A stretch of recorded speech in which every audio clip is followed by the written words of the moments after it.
دايما اللي متجوزين الراجل بيحتاج حاجات معينه قوي اللي هو يعملها مع الست بتاعته، او الهرمونات بتاعته بتزيد شويه، وبتحتاج حاجات معينه وحركات معينه وشياكه معينه ودلع معين وهزار معين وحاله من الحاجه اللي الواحد بتريحه.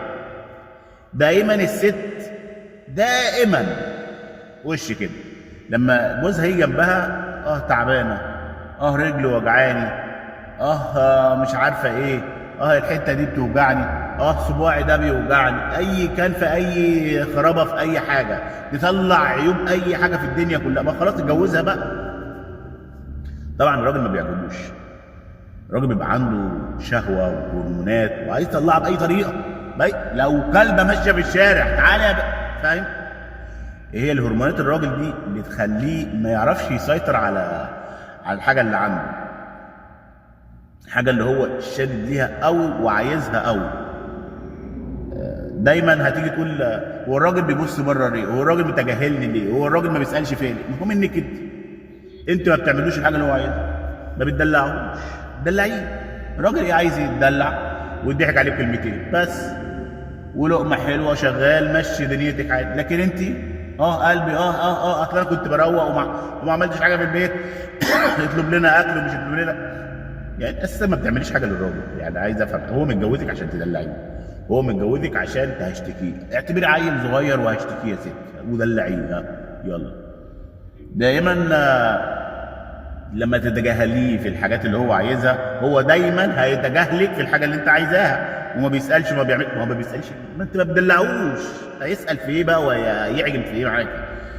دي بقى الانسحاب الراجل من عند الست، والانسحاب ده اكبر غلط.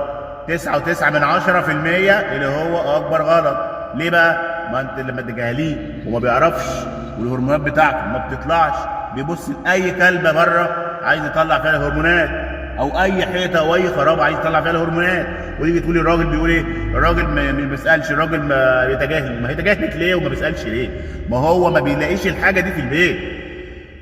3/4 الستات هتقول لا اقف كده يا عم احمد، ولا وسين وجيم وباه لا، احنا بنعمل له كل حاجه، هو ما بيعجبوش العجب. هو الراجل كده ما بيعجبوش العجب. يا جماعه ممكن يكون في ناس هرموناتها زياده شويه، في ناس بتحتاج الحاجه دي كتير قوي، في ناس بتعشق الحاجه دي، عشان كده انت مقصره. حتى لو بصي عملت 50 مره في اليوم مقصره برضك معاه. هو الراجل بيحتاج حاجات معينه ودلع معين. حتى لو عمل 50 حاجه هو عايز حاجه اللي في دماغه. حقق الحاجه اللي في دماغه هيرتاح من مره واحده، الهرمونات هتخلص من مره واحده. لكن ازاي؟ هو مش مقتنع باللي هو عمله. يعني لو الهرمونات اللي معاه اللي طلعت مني دي وعملها معاكي مره مرتين مش مقتنع، هو عايز يعمل اللي في دماغه عشان يقتنع، ولازم تمشي اللي في دماغه عشان يقتنع، عشان يرتاح نفسيا وعصبيا وجسميا وهرموناتيا وكده. يعني ايه يا عم احمد اللي بتقوله ده؟ هنعمل له ايه يعني؟ انت بتقولي كده؟ ريحيه زي ما هو عايز، مش انت عايزه.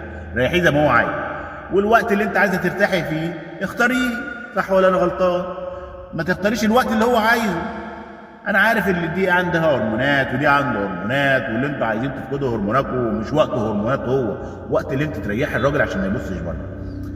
لازم انت معاك عصايه الفتيس، ايوه، مفتاح العربيه اللي انت تعرفي تدوريها وتسويها وتمشي بيها. لكن انت مش معاكي، ولو معاكي مش مهتمه، ولو معاكي ومش سائله، هيبص لاي عربيه بره تانيه، عربيه شيك وجميله وحلوه وبيضه وكده. يعني انا بنصحك